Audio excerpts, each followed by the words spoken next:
Welcome back. Welcome in. This is Country Roads Confidential at earsports.com. This is a Paramount podcast. I'm Mike Casazza here to talk assistant coaches, West Virginia University football. To help me out, Chris Anderson. Chris, big season, big momentum, new AD trying to support his football program, big names, major headlines, we kind of figured. And two out, two in, nobody gets fired. And I'm not sure a lot of people recognize or anticipated either of the names that West Virginia brought in. I'm not saying it's a bad thing either. What do you make of these developments right now? Right off the bat, I want to start. You said nobody got fired. Which true. Nobody's been fired. I'm not expecting anybody to get fired.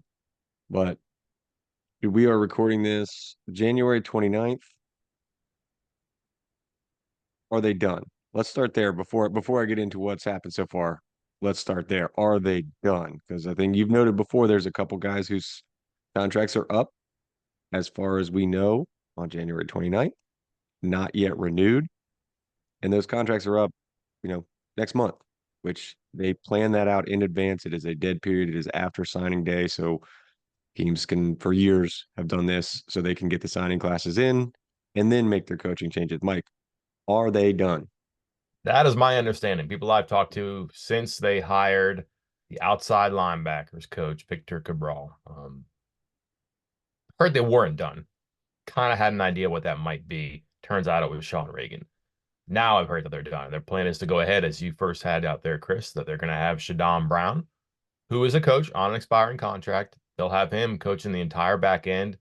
Um, I think I'm allowed to say this. His Twitter handle is back end coach, right? Um, that means he coaches the back end. So he'll be doing corners and safeties, probably get help from a GA. But I think that's the plan they're going to go with. They've been out talking to, when they're trying to hire an outside linebackers coach, you had to tell people what the plan was. That was kind of the plan that was going along. And now, they've had some of these coaches recruiting, like Tyler Allen, for example, the new quarterbacks coach. He's been out recruiting for a little bit. So I think these plans are not only done, but like they've actually been in action for a while. And not to say that you have to tell everybody what you're doing, but the function of these people has been such that it looks like this is what they're going to continue doing. I'd be surprised if something happened. Doesn't mean it won't, but I don't think you're going to have a termination right now. They're going to have a plan. They're going to go forward like this. Yeah, for those curious about the Tyler Allen thing, we'll get there in a second. But there were guys that were going out on the road. You're allowed 10 coaches, 10 staffers. It doesn't specify coaches. It has to be 10 approved staffers. That means people who have been through the what they got like recruiting, background check and training program, all that stuff. 10 approved staffers that can be on the road recruiting at any one time. And they had 9 assistant coaches. Cabral had not come in yet. So different various GAs have been going out. They've been taking turns. And then Tyler Allen went out. And I was like, wait, is that, you know, okay, that he's just subbing in as one of the GAs that's going out, right? But he's not a GA, he's an analyst. And then it became clear, like you said, like, hey, he's out because he's a new coach, new quarterbacks coach. So he's going to be one of those 10 approved staffers. Let's start with you. Pick offense or defense, Mike. Which way you want Let's to go go? offense. That's the new one. Let's Okay. do that one. I think that's the easier one too. So let's go there. Let's knock it out, get it out of the way. Promoting from within, Sean Reagan out, Tyler Allen up. They like him. He was one of the first people that came in with Neil Brown back in 2019. He was here as a GA, left for a quarterbacks coaching job. So he is not some guy who's never done it before. Um, uh, Coached an all conference quarterback down at Jacksonville State. Got some work with the offensive line. Back to West Virginia as an analyst. You'll again handpicked by Neil Brown to be his special assistant to the head coach. So this is someone that has I mean, I guess we can go so far as to say was being groomed for one of these positions on the staff. And so once Reagan went out, man, you were very quick on it to message me and be like, hey, this is probably the move right here. And that ended up being the move. And I'm fine with it. I mean, if you find a young guy that you believe in and you trust in and you have brought up through your system, why not give him that job when it becomes available? Yeah, I mean, logically, it makes sense. If you look at what Brown has done for a while, not just recently, I think we make a big deal out of how he's kind of bet on himself or his hunches lately, and it's worked. Got him 9 wins. He does have a job this year as the head coach as opposed to an analyst or an offensive coordinator somewhere else. So you could say that a lot of his gut work has has turned out, even though it's been there in the past. And this is someone that he actually had with him at Troy and then made the move and brought him here. Happy to see him leave, sad to see him leave, but really knew he had a future. But there's, I think loyalty is kind of a cheap word sometimes. Camaraderie, comfort, familiarity, those might be better words, substitutable words there. And I don't think there's anything wrong with that. Brown still does a lot of work at the quarterbacks coach. And that is like a takes one to know one position. I think it helps if you played it. He did play it for a couple years in junior college, played in high school, but he's coached it for a while at different levels for Brown in his offense, and an offense that's similar a little bit, I think, but just the mechanical stuff and how to talk to a quarterback. I think that helps. I think the problem that people have, the block they have, it's not a name. You're going to hear very obvious names when it comes to West Virginia and quarterbacks. Could be Pat White, could be Clint Trickett. This has been done for weeks, from what I understand. I don't think there was ever much of a chance for somebody else on the outside getting it. And I think if you put the names and even the playing resumes, I just said it takes one to know one, of like a Pat White or a Clint Trickett next to Tyler Allen, yeah, the scale is definitely going to tip in another direction. If you look at what Brown is most interested in, it tips in the complete opposite direction toward the guy that he hired. And that's probably all that really matters right now, too. We don't have a say in these things as much as a fan might root or want a favorite player from the past to be it. Doesn't really matter. And you're much more happier if the team that you root for that had those really good players in the past, if that team is winning, the quarterback position is playing well. And at this point, you kind of got to put your stock in Brown to say that he kind of knows what he's doing with this position and who he wants to pull the levers. And that's why he went quickly to Tyler Allen and didn't go really very wide or far in the search either. It seemed like it was done pretty quickly. And he had an idea, like probably knew that Reagan was going to be leaving one way or another. And to have Allen back for 2 full years in kind of increasing responsibilities versus an analyst and as an analyst and associate or assistant to the head coach. Sorry, special assistant to the head coach. And he threw a lot at him to see what he can handle for a reason. And one of those reasons is can one day could he be a position coach here? And that day came pretty quickly. What's to say about continuity as well? Like the offense made strides in the right direction. Why not promote from within with somebody who was involved in that correct direction? Why bring something in that might be, a different coach that might think a different way, might want to look at something different, try something different, and might send it the other direction or might impede the progress that has already begun on that offense. So again, you get a little bit of he should get a little bit of the benefit of the doubt. He being both Tyler Allen and Neil Brown here, in that the offense was moving in the right direction. So the last couple decisions he's made on that side of the ball have been the right ones. So there's no reason to think that this is a wrong one. You want to No, talk defense now? I Okay, just think go that ahead. the one thing is like people don't know Allen, but like he'll talk to the media twice a year. And then people will get to know him and hear a little bit about his story. Again, played 2 years of junior college football and then kind of had the dream of being a coach, I think. Those who can do. And then he went to LSU and became a student assistant. And I mean, he's been coaching for a while. I think he'll be their third assistant coach under 30 years old, too, Chris. It's crazy when you think about it. You get 10, three of them are under 30. And like I don't think it's a financial thing either. Like they're not poor over there too, and they're not going to pay him a lot of money, but they weren't paying Reagan a ton of money either. So they could have gone out and spent a little bit. They're going to save money on this, but that's not the goal. So to get someone young and new and cheap is the wrong word here. He's just not going to cost them a lot of money. That looks like a bad thing, but this is not the situation they're in. Are they in a great financial situation? No, the whole university isn't. I don't think they cut corners on this, and they had a convenient path to a fix they want, and they just decided to go that route. We'll see how it works, but like I think this is very easy to explain in a press release or a news conference, and probably in time easy to accept too. The one that may be a little That's bit more of a discussion is defense, surprisingly. I mean, they bring in a veteran coach who has had success for several years now. And I don't know, it's not him. That's the question mark, of course. Like I don't think people are like, hey, wow, man, this guy, who is this guy? It's more of what are they going to do about their coaching staff? And that's something you and I have been discussing on the pod and on the board for weeks now, ever since Dante Wright was named defensive coordinator at Troy. Get the intel that West Virginia was not looking for a safeties coach to replace the departed safeties coach. That Shadon Brown was going to take over the back end. They were looking for an outside linebackers coach who would take that spot from Jordan Leslie, who again, defensive coordinator slash outside linebackers coach. Presumably no longer outside linebackers coach. He's going to be defensive coordinator and maybe safety. I don't know what they're going to list him as. Maybe they just call him defensive coordinator. But the intel that we had at that time, and again, everything else has been confirmed so far, is that he's going to now help out on the back end with Shadon Brown, walk around in the secondary, help things out, put his mind together there. You got Leslie, you got Brown, presumably somebody like Javon Codlin, who I brought up the last time we did a podcast as the GA. They call him Coach J Cod. Uh, very much involved in recruiting, um, very much involved with cornerbacks during practice and stuff. So you could see him very much involved and those three kind of working together and probably a couple other GAs. And is that sustainable? Because the person who told me this information weeks ago, No. the very first thing I said to him was, is there any other team in Power Four that has done this with one coach carrying the entire secondary? And the response was from that person was they didn't know of one, and I didn't either. And I've yet to find one. So is this sustainable, Mike? Also, can we say this too? The person that you were talking to, you gave them an idea, and that person said that's what they should do. That's not what they're going to do. Right.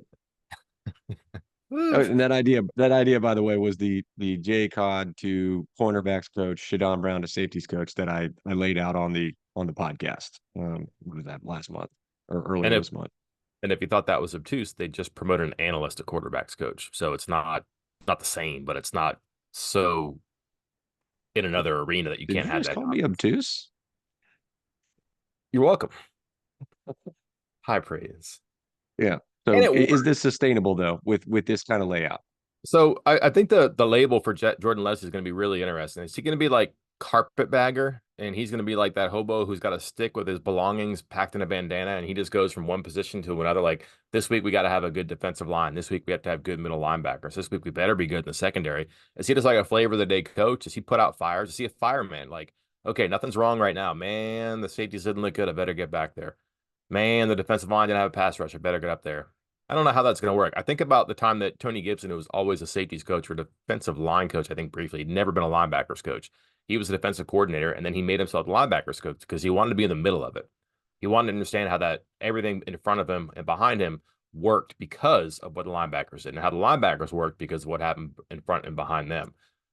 Leslie obviously has that experience and that acumen, but is he also? It's not the same. But is he going to be in the middle of the action, no matter where it is, and try to figure out what's going right or what's going wrong?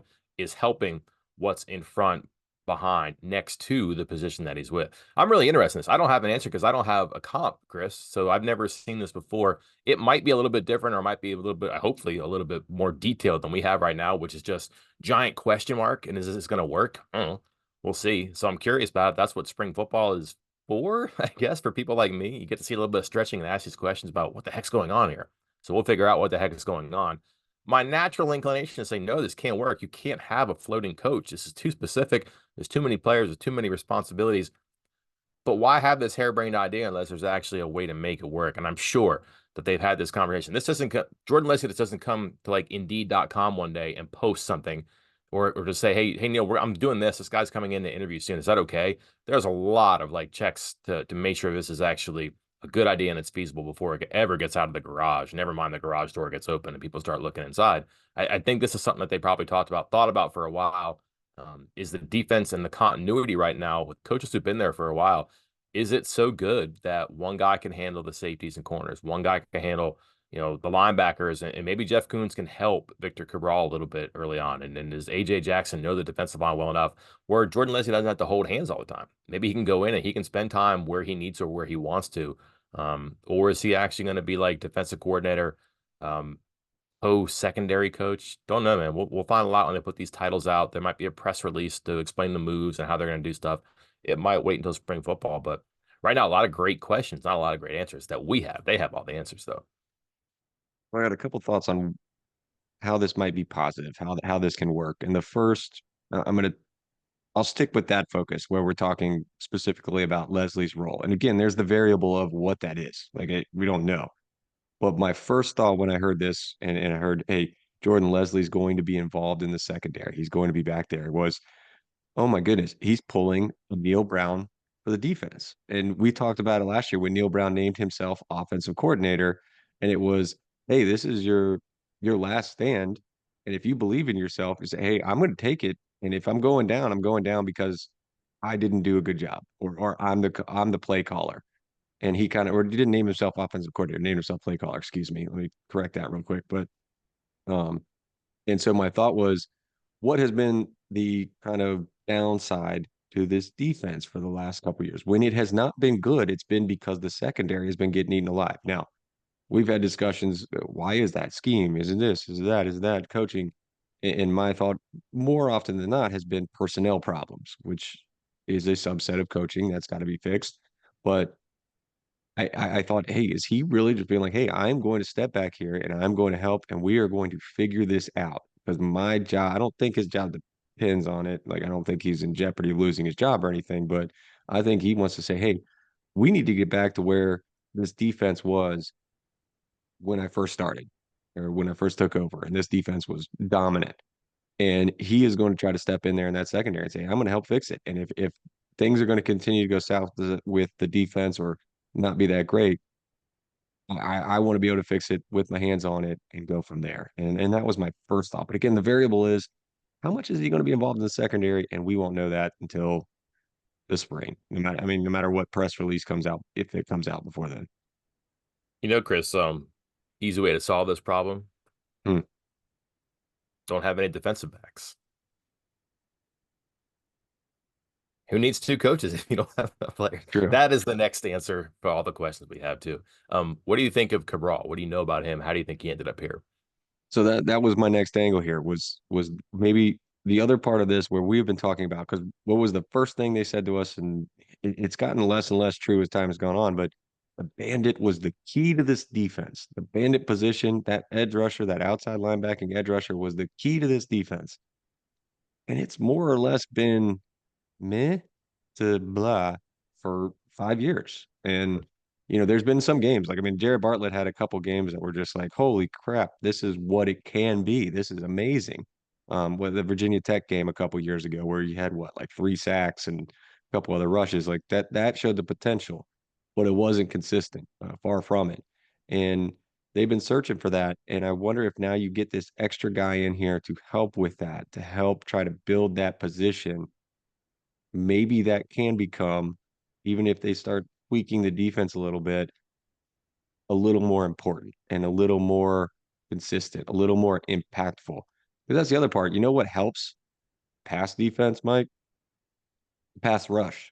If you can build a pass rush, then you can build up and help that defense. And that takes me to something I want to give him credit. I believe his name is Mike Lombardi, NFL guy, and I hear him on some podcasts and sometimes. And he said he used to take, and he learned it from a former NFL coach, that their approach was to build strength on strength.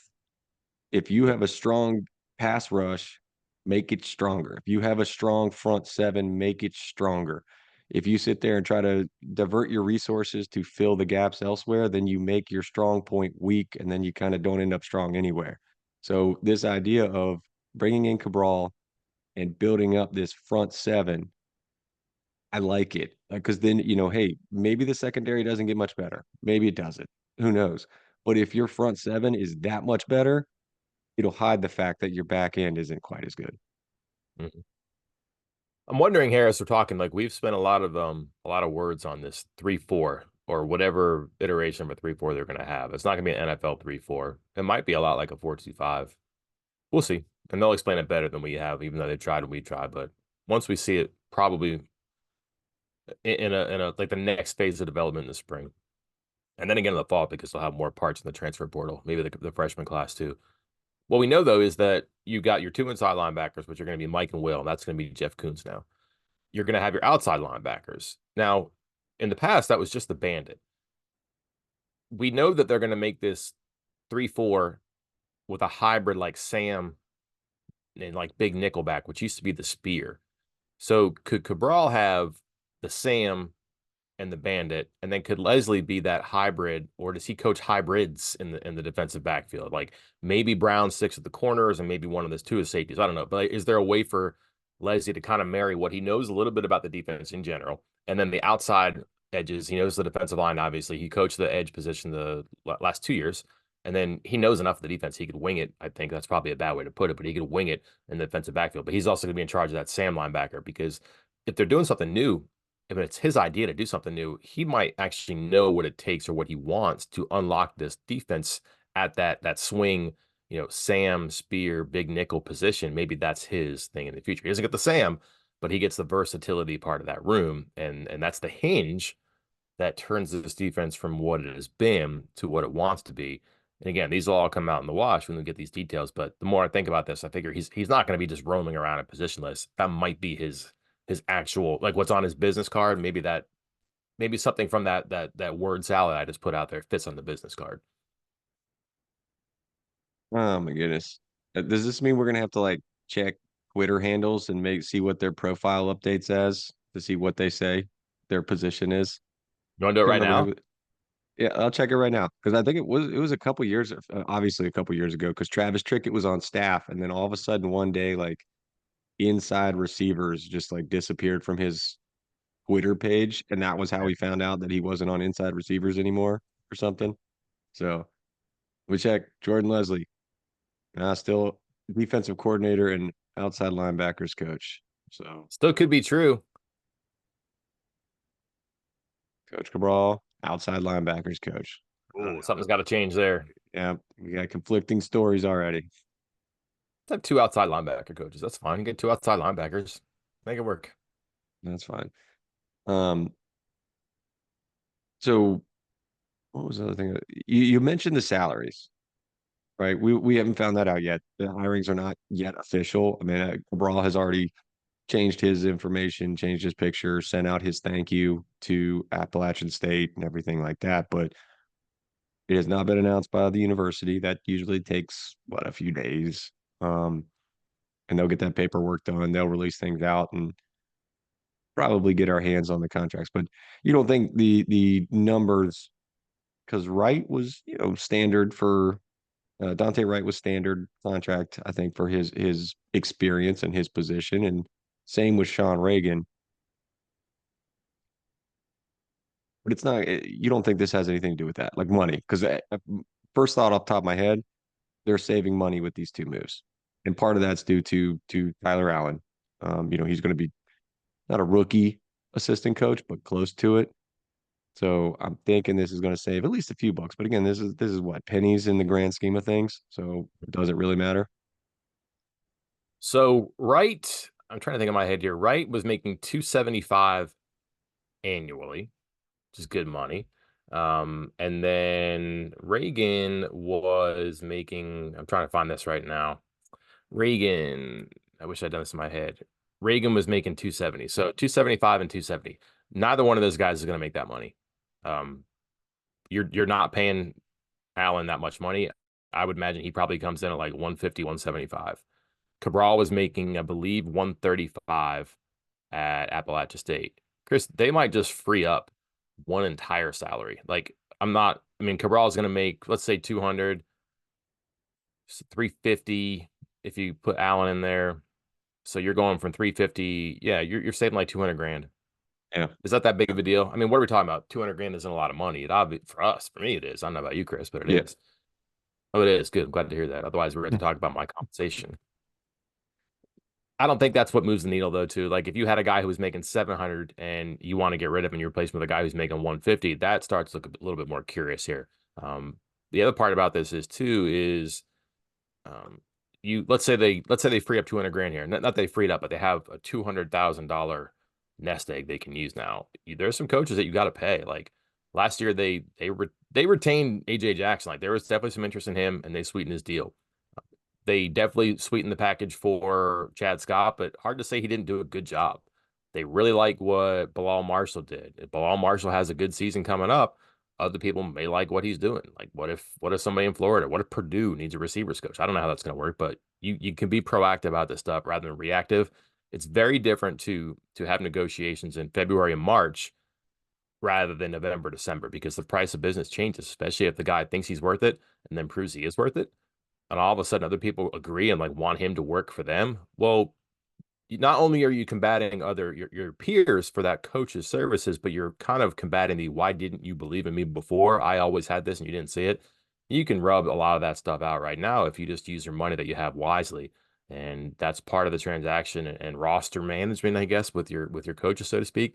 If they're going to free up a couple $100,000, they can actually be proactive now and take care of some people and put out some fires before they ever start. That's not a bad thing. And then that makes this definitely not a money thing. And if you think back to Rem Baker's news conference in December, I think shortly before Christmas, one of the things he said he had to do was to raise money. He had to increase revenue because he had to increase expenses. And one of the expenses he thought he had to absolutely increase was on the coaching staff. And head coach, whatever, always going to be a high ticket, but you're going to have to be more and more competitive hiring and especially retaining coaches. And little things like this actually can go a long way. So if you're trading out one part for another, think about this. Yeah, you're this is a weird analogy, but okay, you're just hiring Tyler Allen, but you're also keeping Chad Scott and Bilal Marshall.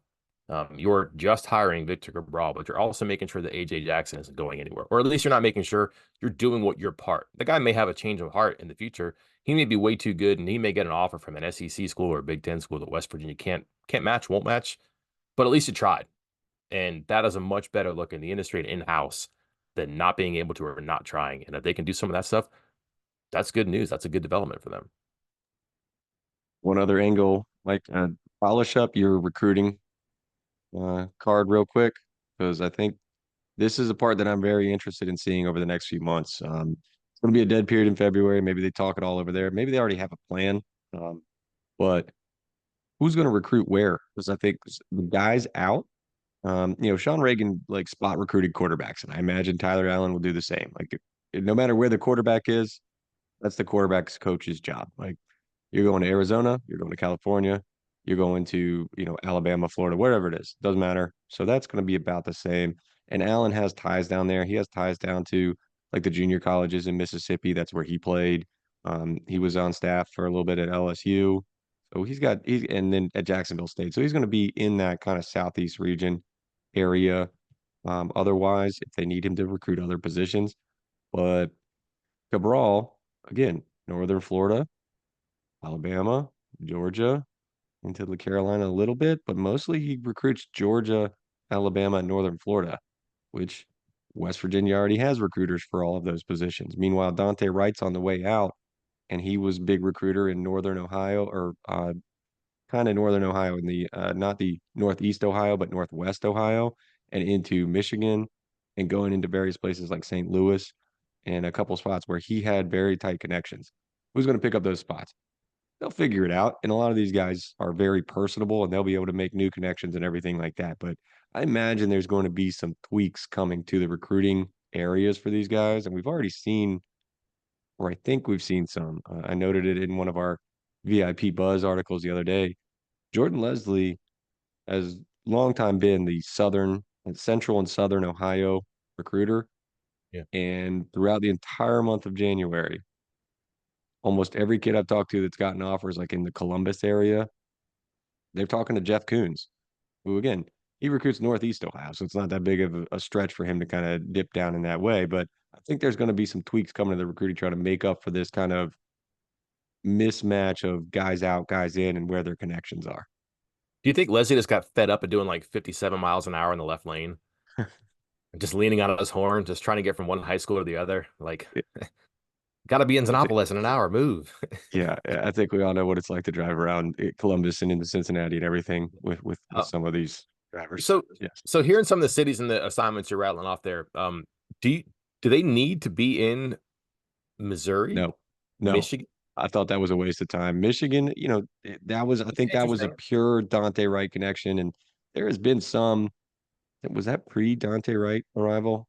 Maybe it was right at the first year. I mean, they'll ship 50 to 60 kids down from Michigan on a bus for camps, and all of them are D1 prospects. But again, how much time do you need to spend there? Is it that big of a top priority? I think it's a good place for talent. Well, West Virginia hasn't exactly hit it big. Was the best player that come there? I think you and I talked about it. We said Martell Petaway, and he was, a backup running back for a couple years, and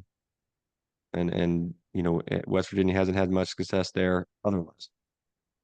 Missouri, just two players, I think, all time for Missouri, Chase Barrett and Linnell Linnell Carr. Carr, Right. So is Yeah. that worth it? So I don't mind experimenting sometimes and giving it a run. Like if a guy has a couple of good camps, like if an assistant coach gets a whole bunch of people from one big like metroplex, not metroplex, but like one big metropolis, I guess, and he gets to come in a couple of times, you get a good players. Maybe you give that a spin for a couple of years. If it doesn't work, it doesn't work because your core is going to be your core. And in addition to what like West Virginia has traditionally relied upon, like Brown has done a pretty good job, kind of being more deeply rooted in like the Georgia area, I think, which is not new, but they tried that before. Like Monty Galloway was probably the first one I really remember who really sunk into that. Gibby was down there too, and they've kept that going. I'm trying to think of other ones here. Carolinas have always been tough. Like, would you try to get in there? I don't know. Do you think whether it's with the current staff or these additions here, Chris, that they might circle a new area or dig in somewhere where they're starting to again plant some roots or I don't know. Can you see the future on this one? It's tough because you just pointed out what you just said there was very interesting because like the Georgias, like they Georgia, is recruiting, let's see where I'm at in this video. Well, for those listening, you're not seeing this, but Georgia's way up here. But then there's a whole group of recruits right in here that West Virginia can come in and get, and other teams can come in and get. In the Carolinas, the NC States, the UNCs, the Dukes, West Virginia is recruiting the same players as them, like the same level of players of them. So it's going to be a lot harder to convince those kids to leave their hometown teams to come to West Virginia. Whereas in the case of Georgia, they may have Georgia aspirations, but they got this level of talent, and West Virginia can pull them away. So that I think that's part of the reason why, as you noted, it's been tough for West Virginia to recruit in South Carolina, North Carolina, even Virginia. Like, Virginia Tech, again, that's like similar kind of talent pool that all three teams are pulling from. And the hometown team is going to win out a lot on that. So sticking in Georgia, hitting Georgia hard. Ohio, same thing. Ohio State, way up there. West Virginia come in and grab those guys right under Ohio State's nose. They don't have, Cincinnati, sure, you can compete against them, but other teams trying to do the same thing. And that's kind of how you have to look at it. And I think that's where West Virginia can find some success is to kind of continue to, along the same lines of my conversation about the build strength on strength, put more effort into these areas where you've already had success recruiting and can recruit and continue to do it. That's where Cabral is maybe interesting in the recruiting picture is that just 1 year at App State would be below that UNC, NC State, probably Duke even too. But if you can talk that next cut into coming to Appalachia State as opposed to ECU, that's an interesting angle. But more to your point, a lot of time in Georgia. And Georgia was not like the University of Georgia was not the University of Georgia at that time.